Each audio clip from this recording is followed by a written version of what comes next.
Tous et bienvenue si vous nous rejoignez sur France 24. Il était hier matin président, il est aujourd'hui en détention. Le chef de l'État péruvien se trouve donc actuellement dans une base de la police de Lima au lendemain de sa destitution et de son arrestation. Je vous le disais en titre, visite de 3 jours du président chinois en Arabie Saoudite, premier déplacement de ce type depuis 2016. Les deux pays cherchent à renforcer leurs relations dans un contexte d'incertitude géopolitique. Et c'est l'énergie qui devrait dominer les discussions entre le pays hôte, plus gros exportateur mondial de pétrole, et la Chine, plus gros importateur. Jules Boiteau. Et on en reparle avec Armel Charrier. Bonjour Armel. Renforcement donc à présent de ce partenariat stratégique entre les deux pays, ce qui n'est pas du goût des Américains. Ce qui n'est pas du goût des Américains, c'est Merci beaucoup Armel pour votre éclairage.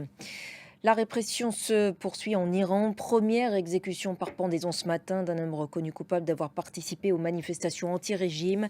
4 autres personnes officiellement accusées, je cite, de collusion avec Israël, mais qui de fait avaient pris part à ce mouvement de contestation, ont déjà été exécutées depuis dimanche. Axel May. Dans le reste de l'actualité internationale, en République démocratique du Congo, au moins 131 civils exécutés, nombre de viols et pillages commis par la rébellion du M23.